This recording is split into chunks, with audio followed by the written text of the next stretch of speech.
Assalamualaikum warahmatullahi wabarakatuh. Perkenalkan, saya Nala Atifah Darin dari kelas L3 dengan NIM 0701122825300071. Saya akan membuat video tentang paradigma administrasi publik. Sebelum masuk ke inti pembahasan, ada baiknya kita pahami dulu apa itu paradigma. Paradigma adalah cara pandang atau kerangka berpikir yang digunakan untuk memahami suatu fenomena. Dalam konteks administrasi publik, paradigma menentukan apa yang menjadi fokus, siapa yang menjadi prioritas, dan bagaimana pemerintahan seharusnya bekerja. Nah, dari waktu ke waktu, paradigma ini terus mengalami perubahan.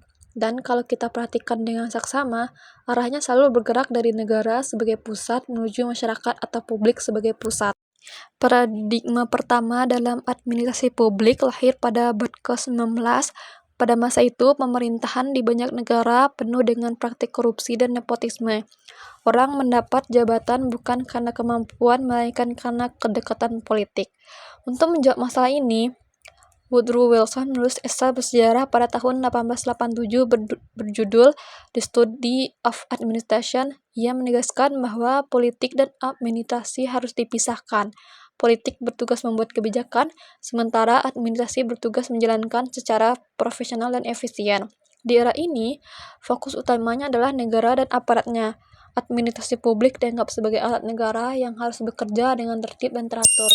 Sejalan dengan Max Weber yang memperkenalkan konsep birokrasi nasional dengan hierarki yang jelas, aturan yang tertulis, dan pegawai yang netral. Selanjutnya yaitu adalah prinsip administrasi. Memasuki era 1920 hingga 1930, perhatian para ahli mulai tertuju pada pertanyaan bagaimana membuat pemerintah bekerja lebih efisien.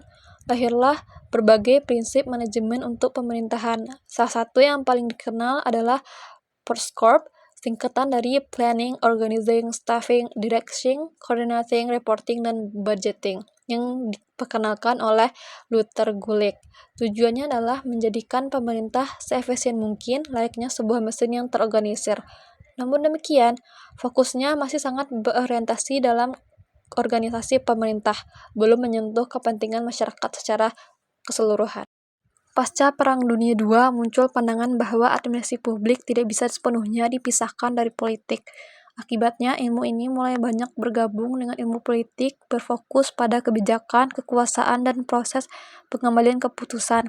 Meski ini memperkaya perspektif administrasi publik, sempat hilang identitas khasnya sendiri, dan pada periode ini orientasinya masih berkutat pada institusi negara, belum secara langsung berpihak pada masyarakat yang sesungguhnya membutuhkan layanan. Titik perubahan besar terjadi pada tahun 1968 saat dunia sedang bergejolak penuh dengan gerakan hak sipil dan tuntutan keadilan sosial. Pada tahun ini diselenggarakan konferensi Minneburg yang digagas oleh Dwight Waldo. Para ilmuwan muda mulai mengajukan pertanyaan yang tajam. Selama ini, administrasi publik hanya bicara soal efisien dan prosedur, tetapi kemana perhatian kita terhadap rakyat miskin dan kelompok yang terpinggirkan? Dari konferensi inilah lahir New Public Administration, paradigma yang menegaskan bahwa administrasi publik harus peduli pada keadilan sosial, nilai-nilai kemanusiaan, dan keberpihakan kepada masyarakat. Inilah langkah yang nyata pertama dari pergeseran besar dari orientasi negara mulai bergerak menuju orientasi publik. Memasuki era 1980 muncul pendekatan baru yang cukup berpengaruh, yaitu New Public Management atau NPM. Semangat utamanya adalah pemerintah harus dikelola dengan prinsip-prinsip bisnis, efisien, kompetitif, dan berorientasi pada hasil. Dalam paradigma ini, masyarakat mulai dipandang sebagai pelanggan atau customer yang harus mendapat pelayanan terbaik. Kepuasan masyarakat menjadi salah satu tolak ukur keberhasilan pemerintah. Ini merupakan kemajuan yang signifikan karena orientasinya mulai bergeser keluar ke arah masyarakat. Namun paradigma ini juga mendapat kritik. Masyarakat bukan sekadar pelanggan yang pasif, mereka adalah warga negara yang memiliki hak untuk berpartisipasi dalam pengambilan keputusan, bukan hanya menerima layanan. Merespon keterbatasan NPM pada awalnya tahun 2000-an, Janet dan Robert memperkenalkan New Public Service, paradigma yang menempatkan publik sebagai pusat dari segalanya. Prinsip utamanya rangkum dan kalimat yang sederhana namun bermakna dalam serve, don't steer, atau melayani bukan mengendalikan. Beberapa nilai inti dari public service adalah masyarakat adalah warga negara aktif yang berdaulat, bukan sekedar pelanggan. Pemerintah bertugas memfasilitasi dan melayani, bukan pemerintah dari atas ke bawah. Kepentingan publik adalah tujuan utama dari seluruh proses administrasi. Aparat pemerintah bertanggung jawab kepada masyarakat luas, bukan hanya kepada atasan. Disinilah pergeseran paradigma mencapai titik paling signifikan. Publik bukan lagi objek yang diatur oleh negara, melainkan subjek utama yang jadi pusat dari seluruh pemerintahan.